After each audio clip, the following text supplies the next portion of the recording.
wọ́n ní ká bẹ́ẹ̀gùn lé, wọ́n ní ká bòrìṣà lọ́jà, ká bẹ́ẹ̀gùn lé o, wọ́n ní ká bòrìṣà lọ́jà.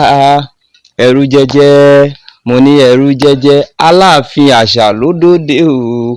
Ẹ̀rù jẹjẹ, mo kí gbogbo wa lọ́mọdé lágbà lọ́kùnrin àti lóbìnrin.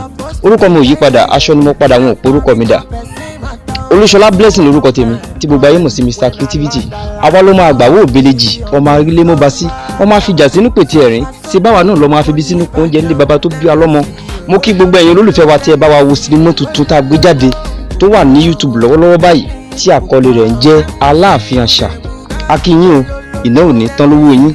Gbogbo ẹ̀yin tẹ́ ẹ bá wa gbìyànjú àti wo iṣẹ́ yìí, àti ẹ̀yin tẹ́ ń pè wá lọ́tùn lósì tẹ́ ń fún wa ní ìgboyà láti máa tẹ̀síwájú nípa àwọn iṣẹ́ yìí. A kí yín àmọ́ lóore.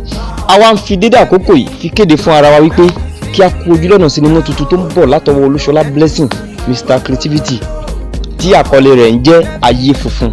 Ẹ dákun lọ́kùnrin àti lóbìnrin, lọ́mọdé àti lágbàlagbà, ayé wo ni wọ́n wà? Ǹjẹ́ ayé funfun ló wà àbí ayé pupa àbáyé dúdú? Ṣé ayé àlà ló wà ní àbí irúfẹ́ ayé wo ló wà?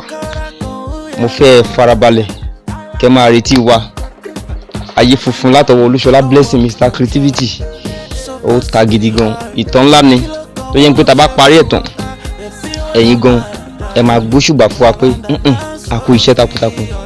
Ẹ wò ó, èjì paná iná kú, ó péjì ká ó pọrùn, mo débi mo dúró ná. Lẹ́ẹ̀kan sí fún gbogbo àwọn tó bá mọ̀ mí, Olushola blessing lórúkọ mi, Mr Creativity. Ó dìgbà o.